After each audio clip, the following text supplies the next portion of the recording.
तो आदाब, नमस्कार, गुड इवनिंग, सत श्री अकाल। एक बार फिर आप तमाम लोगों का स्वागत है क्राइम तक की कहानी के इस एपिसोड में। उम्मीद है पूरी फैमिली अच्छी होगी, अपना ख्याल रख रही होगी। बात पिछले महीने, बल्कि महीने का आखिरी दिन अगस्त का 31 अगस्त की है। 31 अगस्त की सुबह सुबह तड़के करीब 3:30 बजे का वक्त होगा, भोर का। एक सरयू एक्सप्रेस नाम की ट्रेन है। ये ट्रेन अयोध्या रेलवे स्टेशन पहुंचती है, अयोध्या जंक्शन। जब ये अयोध्या जंक्शन पहुंचती है, उससे पिछला स्टेशन, ये जो ट्रेन जहाँ से चली थी, मनकापुर वो स्टेशन था। मनकापुर के बाद अयोध्या। तो मनकापुर से बहुत कम मुसाफिर ट्रेन में सवार हुए थे, ज़्यादातर को अयोध्या या उसके बाद आगे बैठना था।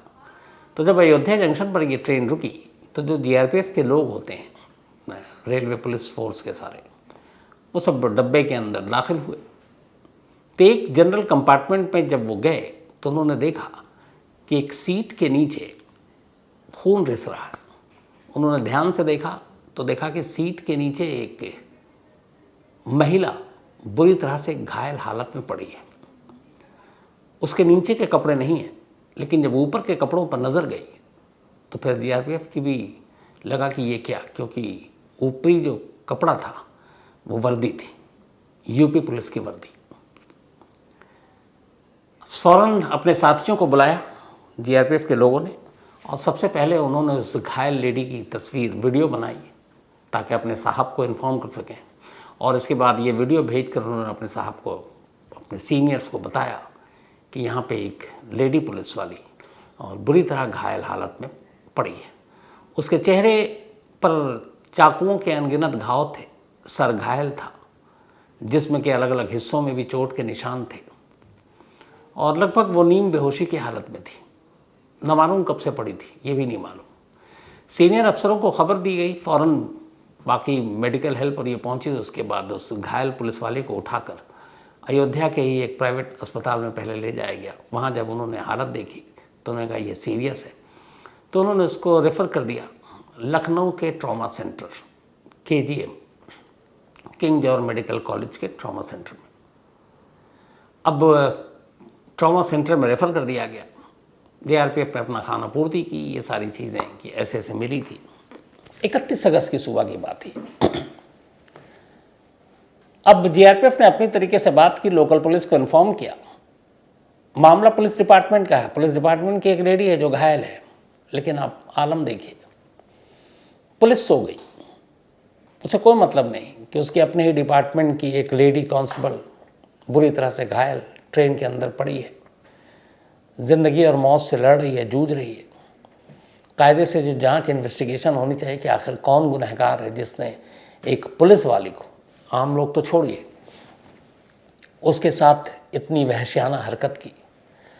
लेकिन यूपी पुलिस को लगा कि ये मामला बहुत छोटा है, होगी अपने डिपार्टमेंट की, लेकिन चलो, और कोई मीडिया में भी ये खबर थी नहीं, तो लगा कि कोई सुध बुध लेने वाला तो है नहीं, छोड़ दिया।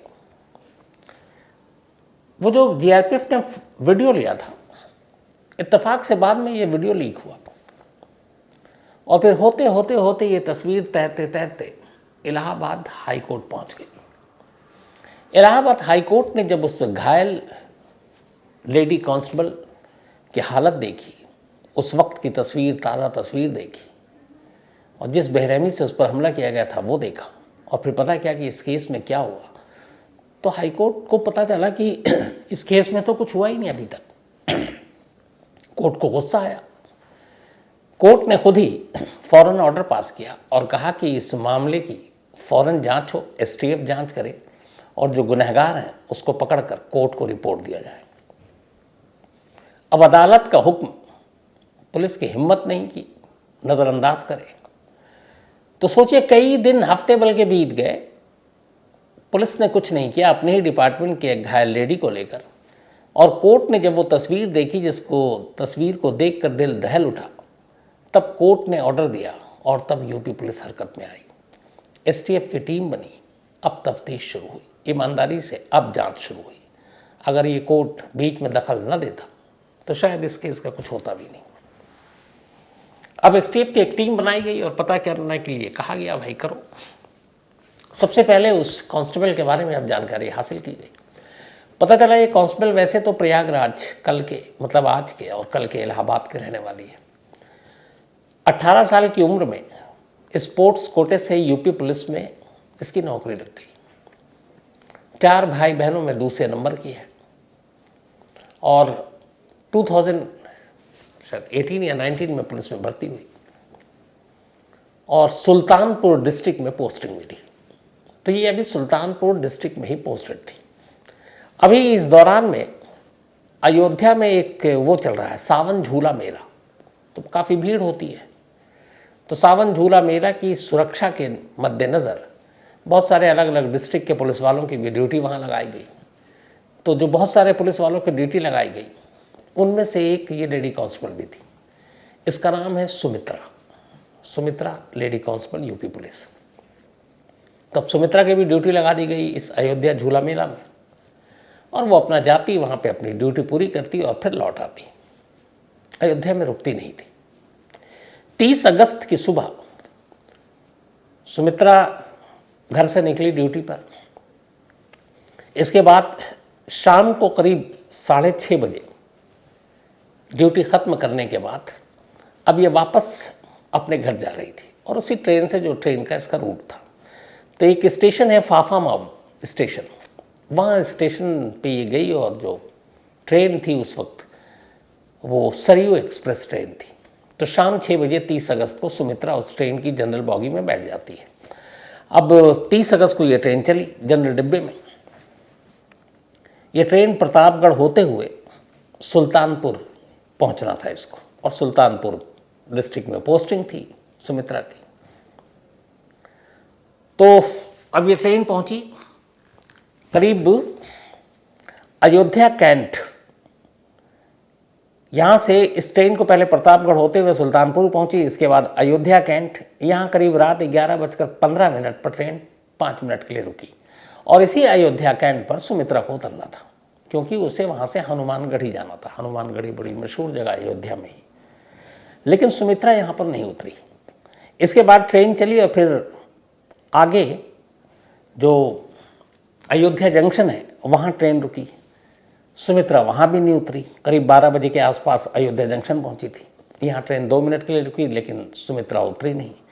इसके बाद अब ये ट्रेन अपनी आखिरी मंजिल पर पहुँची और वो था मनकापुर लास्ट स्टेशन था इस सरयू एक्सप्रेस का।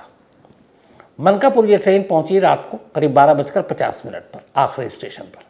मनकापुर जाने के बाद इस ट्रेन का इंजन बदला जाता है। इंजन बदला गया, 2 घंटे वहाँ हॉल्ट था, 2 घंटे रुका और फिर 3:05 पर ये दोबारा मनकापुर से चली सरयू एक्सप्रेस अपने वापसी रास्ते पर और लगभग 3:30 पौने 4 के आसपास ये पहुँची अयोध्या जंक्शन। जब अयोध्या जंक्शन पहुँची तो पहली बार वहीं जीआरपी के जो जवान थे उन्होंने एक जनरल बॉगी की सीट के नीचे सुमित्रा को घायल हालत में देखा। सुमित्रा की पैंट नहीं थी, कमीज़ थी, यानी कि वर्दी ऊपर की थी, बुरी तरह घायल थी। ये मैंने आपको शुरू में बताया। तो अब ये सारी कहानी एसटीएफ को पता चली। अब यहीं से एसटीएफ को अपनी तफ्तीश को आगे बढ़ानी थी। अब एसटीएफ ने अपनी तफ्तीश शुरू की। तफ्तीश का दायरा ये था कि रात जो भी हुआ है ये हुआ है रात के करीब 10 के बाद। जैसे जैसे ट्रेन मनकापुर की तरफ बढ़ रही है, पैसेंजर उतरते जा रहे हैं और अयोध्या कैंट अयोध्या जंक्शन आते आते तो लगभग ट्रेन खाली ही हो जाती है। तो अब भरी हुई ट्रेन में मुसाफिर बैठे हों, कोई ऐसी हरकत कर नहीं सकता। तो पुलिस ने अब अयोध्या कैंट, अयोध्या जंक्शन, मनकापुर, इन तमाम रेलवे स्टेशन के सीसीटीवी फुटेज निकालने शुरू किए। सीसीटीवी फुटेज निकाले, 2 लोगों को उठाया भी, लेकिन फिर पता चला कि नहीं, वो 2 लोग नहीं है क्योंकि उन्होंने अपने जो सारे प्रूफ दिए। इधर सुमित्रा लखनऊ के हॉस्पिटल में ट्रॉमा सेंटर में एडमिट, बाद में उसे होश आया, उसने पुलिस को बयान दिया, उसने कुछ हमलावरों के हुलिये भी बताए। उस हुलिये के आधार पर एक स्केच बनाया गया। इधर सीसीटीवी कैमरे जो स्टेशन के अंदर और बाहर की पुलिस टटोलती लगी, कुछ तस्वीरें बनाई गई, कुछ सीसीटीवी कैमरे से निकला और उसमें से 3 सस्पेक्ट निकले। अब मनकापुर और Ayodhya cantt, Ayodhya express, Ayodhya junction के आसपास के जो गांव हैं वहाँ पर बाकायदा तस्वीरों को लेकर पुलिस की टीम और उनके लोग गांव-गांव में घूमने लगे कि भाई इन तीनों में से कोई किसी को जानता है, कोई फ़ायदा नहीं हुआ, कोई पता नहीं चला। इसी दौरान इन्वेस्टिगेशन के दौरान एक दूसरी टीम इलेक्ट्रॉनिक सर्विलांस पे लगी हुई थी। तो रात को मनकापुर 12:05 पर ये ट्रेन पहुंची थी। 30 या 31 अगस्त हो गई थी रात को। तो पुलिस की टीम ने कहा कि मनकापुर स्टेशन पे उस रात के जितने भी मोबाइल एक्टिव थे उसको टटोला जाए। अब पुलिस ने उस रात 12:05 पर लोकल ट्रेन थी और अयोध्या में ही सारे मुसाफिर उतर जाते हैं तो बहुत कम भीड़ होती है। तो उन सारे मोबाइल को उस रात के उन्होंने टटोलना शुरू किया। जब टटोलना शुरू किया तो अचानक पुलिस ने पाया कि 3 ऐसे मोबाइल नंबर थे जो मनकापुर आने के बाद एक ही वक्त में एक साथ स्विच ऑफ हो गए। उनको बंद कर दिया गया, एक नहीं बल्कि 3 मोबाइल, और उसके बाद वो मोबाइल खुला ही नहीं। अब ये बात बड़ी अजीब लगी पुलिस को कि एक नहीं बल्कि 3 मोबाइल एक ही वक्त में एक साथ उसी स्टेशन पे, लोकेशन भी एक और स्विच ऑफ है। अब उन नंबरों तक पुलिस पहुंची कि ये 3 नंबर कौन से थे जो बंद हो गए। जब उन नंबरों के बारे में खंगाला गया तो पता चला कि ये नंबर उसी अयोध्या के इर्द गिर्द के गांव के 2 अलग अलग। अब पुलिस की टीम पहुंची तो फिर उन नंबरों के ज़रिए पुलिस को कुछ नाम पता चले। उनमें से 3 नाम पुलिस को पता चले। अब पुलिस की टीम फौरन एक्टिव हुई और ये सब करते करते ये तारीख आ गई 21। अब जब ये सारी चीज़ें हो गई और पुलिस को पता चल गया तो पता चला कि इसमें 3 नाम आए मोबाइल नंबर के थ्रू। इनमें से एक का नाम था अनीस, एक का विशंबर और एक का आज़ाद। अनीस खान पूरा नाम इसका, और एक विशंबर और एक आज़ाद। अनीस और आज़ाद एक ही गांव के और विशंबर पड़ोस के गांव के, तीनों दोस्त। अब जब पुलिस ने उनकी कुंडली निकाली तो पता चला कि ये तीनों ट्रेन में चोरी और लूट की वारदातों को अंजाम देते हैं। कई बार पहले भी पुलिस ने पकड़ा है। तो ये क्लियर हो गया कि ये ट्रेन में मुसाफिरों को लूटने का काम करते हैं। और मनकापुर में 31 अगस्त की रात इन्हीं तीनों के मोबाइल एक साथ स्विच ऑफ हुए थे। गांव में पहुंचकर पुलिस ने सबसे पहले उनके घर वालों से पता किया तो दूसरी चीज़ कंफर्म हो गई कि उस रात घर पर नहीं थे। अब लगभग क्लियर हो गया। अब ये तीनों गांव से फरार। आखिरकार इनके पीछे पुलिस मुखबिर सब लगी। आज सुबह फ्राइडे को यानी कि 22 सितंबर को पता चला कि ये तीनों जो हैं ये इलाके में हैं और उस इलाके में इनकी मौजूदगी के बारे में पता चला। तो पुलिस की एक टीम, जो एसटीएफ की एक टीम है, वो टीम वहाँ पे पहुँचती है और पहुँचने के बाद इनायत नगर एक इलाका है वहीं के आसपास, उसी अयोध्या के इर्द गिर्द। तो एसटीएफ की टीम ने इन तीनों को एक साथ मोटरसाइकिल पर देख लिया। उसके बाद ललकारा, उधर से जवाबी फायर हुई। एक एसएचओ और 2 पुलिस वाले घायल हुए, हाथ में गोली लगी उनके। 2 को गोली लगी पैर में। जो विशंबर और आज़ाद था वो वहीं गिर गया, पुलिस ने उसे पकड़ लिया, अस्पताल ले गया। लेकिन तीसरा भाग गया वहाँ से। तीसरा उसी मोटरसाइकिल पर भागा। करीब 40 किलोमीटर तक यूपी पुलिस की एसटीएफ की टीम ने उसका पीछा किया। 40 किलोमीटर दूर पूरा कलंदर एक इलाका है, वहाँ पर आखिरकार पुलिस की टीम और अनीस के बीच में मुठभेड़ हुआ और एसटीएफ की टीम ने अनीस को मार गिराया। इस एनकाउंटर में अनीस मारा गया और उसका 2 साथी, दोनों पैर में गोली लगी और इस वक्त अस्पताल में इलाज चल रहा है। और इसके साथ ही फिर एसटीएफ ने पूरी कहानी सुनाई और बताया कि जब वो 2 पकड़े गए जो अस्पताल में हैं, विशंबर और आज़ाद, कि सब कैसे हुआ। उन्होंने कहा कि 30 अगस्त को भी वो ट्रेन में अपने पेशे के हिसाब से चोरी करने के लिए सवार हुए थे। उसी सरयू एक्सप्रेस में बैठे। जब अयोध्या कैंट आने वाला था, बहुत सारे मुसाफिर थे, लेकिन अयोध्या कैंट के आसपास सारे मुसाफिर उतर गए। अब उस बॉगी में, उस कोच में सिर्फ वो 3 और एक सुमित्रा थी, लेडी कांस्टेबल। इसी के बाद इन तीनों ने अकेला पाकर उसे छेड़ना शुरू कर दिया। खासतौर पर अनीस सबसे आगे था। और जबकि ये देखिए आप कि सुमित्रा पुलिस की वर्दी में है, उसके बावजूद उनके दिल में खौफ नहीं। जब उसने छेड़खानी की कोशिश की तो अचानक सुमित्रा ने अपना पुलिसिया तेवर दिखाया और अनीस को उठाकर बॉगी के अंदर ही फर्श पर पटक दिया। उसका सर ज़मीन से लगा। इस बात से वो बिभर गया। इसके बाद अब तीनों मिल गए, अब वो तीन और वो एक बेचारी।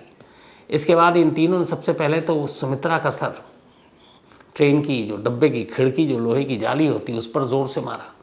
फिर चाकू निकाला, चाकू से उसके ऊपर हमला किया। बीच बचाव में वो चाकू चेहरे पर लगे। इसके बाद तीनों लगभग उस पर काबू पा चुके थे। खून इतना बह रहा था कि वो धीरे धीरे अपना होश खो रही थी। तभी उन तीनों ने फिर उसके साथ ज़बरदस्ती करने की कोशिश की। उसके आधे कपड़े उतार लिए, लेकिन इत्तेफाक से जब वो अपनी इस बाकी हरकतों जो वो करने जा रहे थे, जो मनकापुर लास्ट रेलवे स्टेशन है, वो आने लगा और ट्रेन की स्पीड स्लो हो गई। अब उन्हें लगा कि अगर ये प्लेटफॉर्म पे ट्रेन पहुंच गई और वहाँ पे पुलिस वाले या कोई और हों, जीआरपी के लोग भी होते हैं, तो फिर मामला गड़बड़ा जाएगा। इसीलिए मनकापुर स्टेशन पे आने से पहले ट्रेन की रफ्तार जब स्लो हुई, ये तीनों ट्रेन से कूद गए और कूद कर भाग गए। और सबसे पहले कूदने के बाद इन्होंने अपने अपने मोबाइल को स्विच ऑफ किया और फिर वहाँ से ये सड़क के रास्ते अपने अपने घर पहुँच गए। तो एक ट्रेन का स्टेशन पर पहुँचना और पहुँचने वाली थी, इस वजह से एक लेडी कांस्टेबल की आबरू बच गई। वरना उन तीनों की नीयत ऐसी थी कि वो बदले में सब कुछ करना चाहते थे और बदला लेना चाहते थे। तो वो तो निकल लिए। अब इधर हालत ये थी कि इतना खून बह चुका था कि सुमित्रा धीरे धीरे बेहोश हो गई। जाने से पहले उन्होंने ये किया कि सुमित्रा लगभग बेसुध उसी वक्त थी।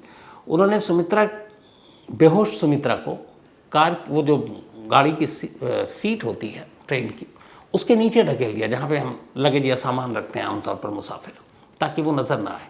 और वो सीट के अंदर उसको पुश करके और तीनों उतर चुके थे।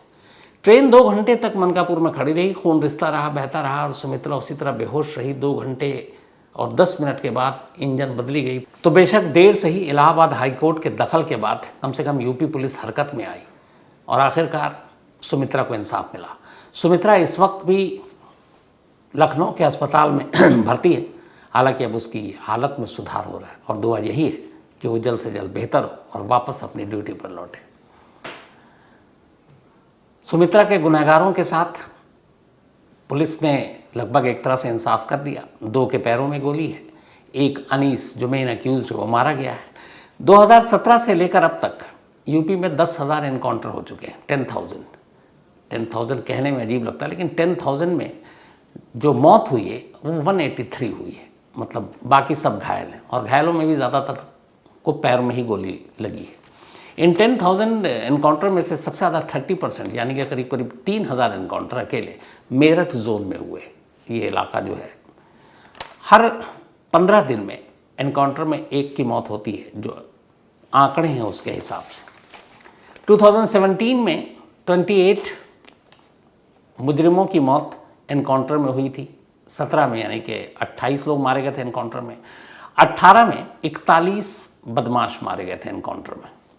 2019 में 34 लोगों की मौत हुई थी। 2020 में 26 बदमाश एनकाउंटर में मारे गए थे। 21 में भी 26 ही मारे गए थे।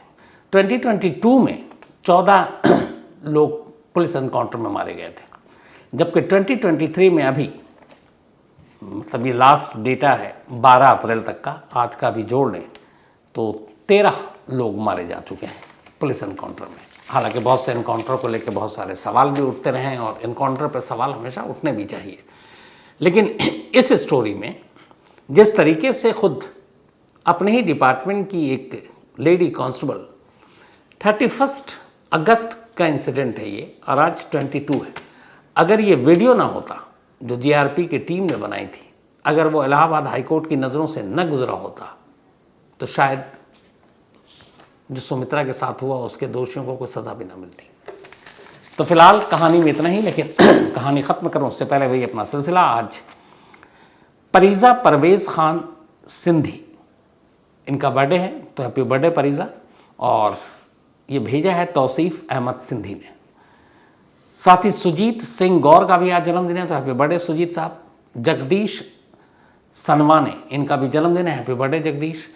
वारिस अली, इनका भी बर्थडे है, तो हैप्पी बर्थडे वारिस। और मुआज़ रशीद खान की मम्मी का भी आज जन्मदिन है, तो हैप्पी बर्थडे मुआज़, अपनी मम्मी को बोल दीजिएगा पूरी क्राइम पेट्रोल फैमिली की तरफ से। इसके अलावा पुणे से एक मेल आया, और पुणे से मेल है, उन्होंने कहा है कि अगर कोई शख्स सुसाइड कर लेता है और सुसाइड के लिए किसी को जिम्मेदार ठहराते हुए कोई सुसाइड नोट छोड़ जाता है और फिर पुलिस उसे अरेस्ट करती है, तो उसे मैक्सिमम कितनी सज़ा मिलती है। तो इन्होंने हालांकि कहा नाम नहीं लेने के लिए, बहुत सारे भी लोगों का सवाल है। कहानी इनकी ये है कि इनकी एक दोस्त है और उस दोस्त के दोस्त ने सुसाइड कर लिया। 8 महीने पहले उसकी शादी हुई थी।